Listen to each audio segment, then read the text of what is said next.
ngayon. So if I could ask a favor, if we will have extra lay Eucharistic Eucharistic ministers, perhaps 2 MGLs and 2 sisters later. Thank you. We have strong devotion to saints. Do you have strong devotion to saints? Pag nahihirapan po ba tayo, sino tinatakbuhan natin para humingi ng tulong? Si Kristo, Father. Yes, I understand. Pero yung mga banal na tao, sino po yung hinihinga natin ng tulong? Saint Anthony, Saint Jude. Naku, busy po sila. Ang dami pong humingi ng tulong sa kanila. Hindi niyo po ba alam yun? Mag-isa lang po sila. Wala po silang ibang kasama. Isa lang po ang Saint Jude, isa lang po ang Saint Anthony. Linya po kayo sa iba. Father, Saint Benedict, and Saint Scholastica. Marami po tayo dito sa Saint Benedict Parish.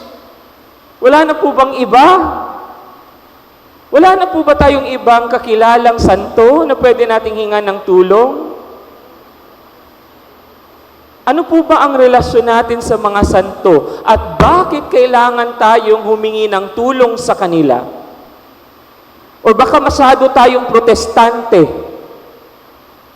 Sabi ng mga protestante, I saw a Facebook post by someone I know. And he said, we go to the saints to ask them for help. And then some comments said, why are you going to the saints for help? They can't do anything about your concern. Why are you asking for the dead to pray for you? They're dead already. Let the dead bury their dead. You need to be praying to God directly. Misconception. We don't pray to the dead. We pray for the dead. Nagdadasal tayo para sa mga patay. Pero hindi tayo nananalangin papunta sa mga patay. Hindi natin hinihingi ang kanilang tulong. Father, di ba patay na si Saint Benedict?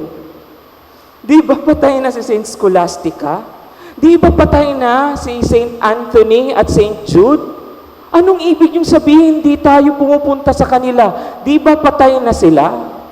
Mga kapatid, we worship the God of the living, not of the dead. Yun ang sabi sa banal na kasulatan. Our faith says that we worship the God of the living, not of the dead. Ang sinasamba natin ay Diyos ng mga buhay, hindi ng mga patay. Saan nakuha ng ating mga kapatid sa pananampalataya yung misconception na yan? Sa atin din mismo. Dahil naniniwala tayo na ang sinasamba natin ay Diyos ng mga patay. At kung tama nga yung sinabi nila, kahabag-habag, bakit tayo humihingi ng panalangin sa mga patay? Hindi dapat tayo humingi ng panalangin sa mga patay. Ang dapat nating hinga ng panalangin ay mga buhay. And here's the catch. What we essentially believe to be dead are those dead going to hell. Yung pinaniniwalaan po talaga nating mga totoong patay ay yung mga mapupunta sa impyerno.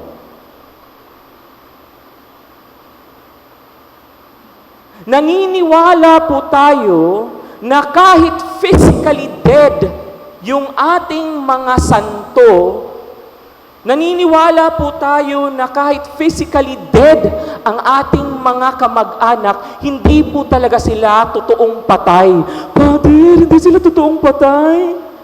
So, ibig sabihin, magmumulto sila sa amin mamayang gabi. Oh, saan nyo nakuha yung pagmumulto na yan? Ayan pa, pinauso rin. Sino nagpauso? Mga Katoliko din. Bakit sila magmumulto? Multo ba sila? Ghost ba sila? Naniniwala po ba kayo na ang mga patay natin ay mga multo? Na napakapangit? Dahil multo, maitim yung dito, tapos puti, nakapulbo ng puti, naka-makeup ng puti. Tapos parating, Ba't gaganon yung mga patay natin? Nung buhay ba sila, gumaganon sila sa inyo? Anak, anak,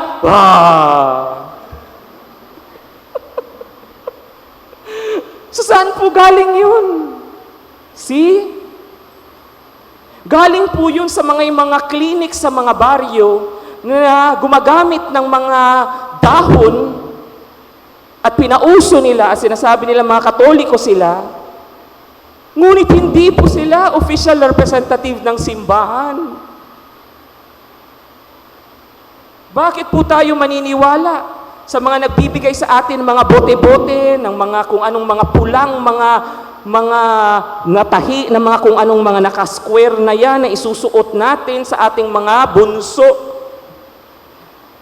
Ipapahid dahil mga galing pa yun sa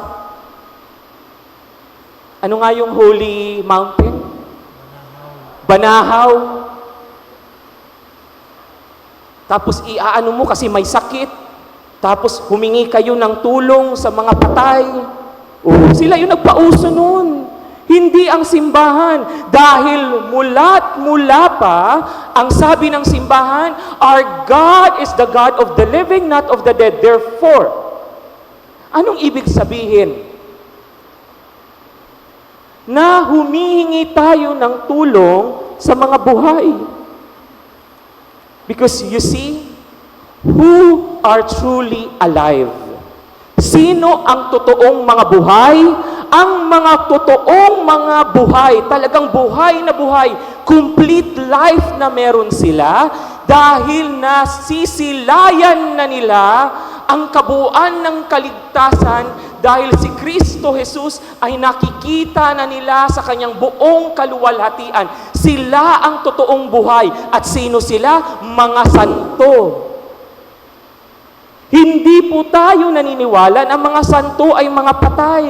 Sila po ngayon ay totoong buhay na dahil nasisilayan na nila habang buhay ang source ng buhay, si Kristo Jesus. Kaya kapag humihingi po tayo ng tulong sa kanila, hindi po tayo humingi ng tulong sa mga patay. Tama ang mga protestante. Hindi dapat tayo humingi ng tulong sa mga patay. Tama. Dahil hindi tayo humingi ng tulong sa mga patay, first and foremost, we ask help from the living. Humihingi tayo ng tulong sa kanila kasi ang lapit na nila kay Kristo, isang bulong lang. And they don't even need to be declared as saints ng simbahan in order for us to ask help from them. Kung may kakilala kayong mga kamag-anak na alam nyo naman na yung buhay niya ay banal, nung nabubuhay pa siya dito sa bundong ibabaw, banal ang kanyang buhay, nagpakabanal talaga siya, humingi tayo ng tulong sa kanya because for sure, buhay na buhay siya sa harap ng Diyos. At babanggitin niya ang ating mga pangangailangan sa ating Panginoon. Yun po ang pinagkaiba natin sa ating mga kapatid sa ibang pananampalataya. Naniniwala po tayo sa Diyos ng mga buhay. And so because we believe in the God of the living, those who are truly alive, the saints and all that we know who lived a virtuous, holy life, therefore we ask help from them. And we celebrate their feast today.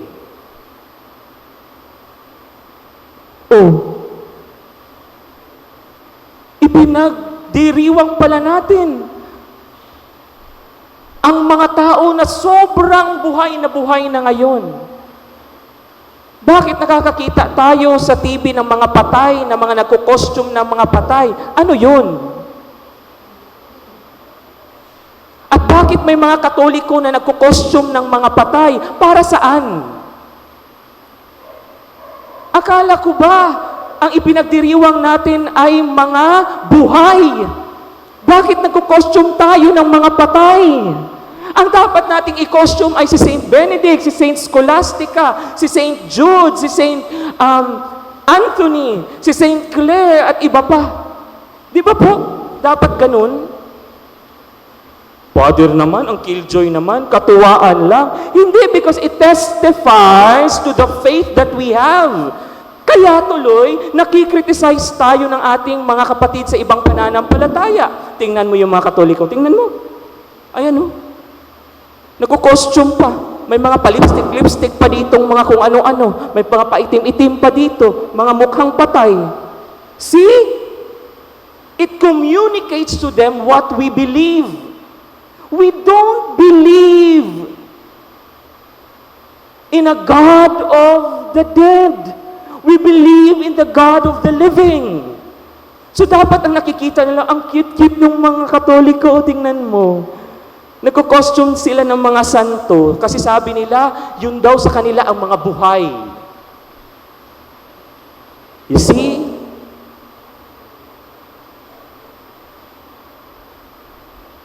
Why are the saints so important? And why do we need to connect with them? Because our faith is not personal. Yes, it is personal, but it's not exclusively personal. It's communal. Hindi po mabubuo ang langit hanggat hindi po tayo makarating doon. Alam niyo po ba yun? Naghihintay po yung mga buhay nating mga kakilala, particularly mga santo. Naghihintay po sa atin sa langit.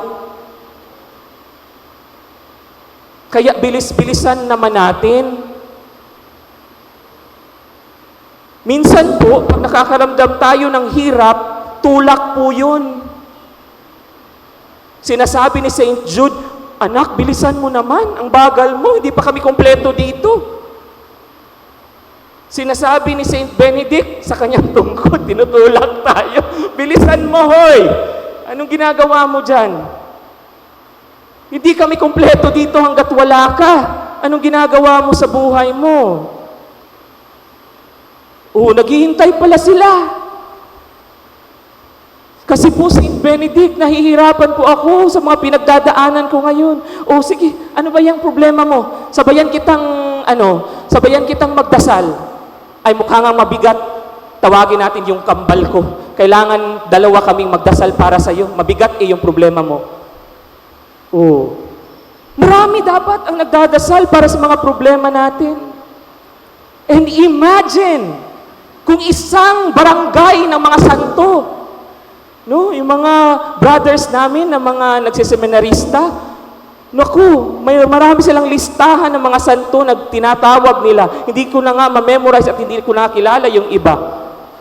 Bawat problema at uri ng problema, may sarili silang santo.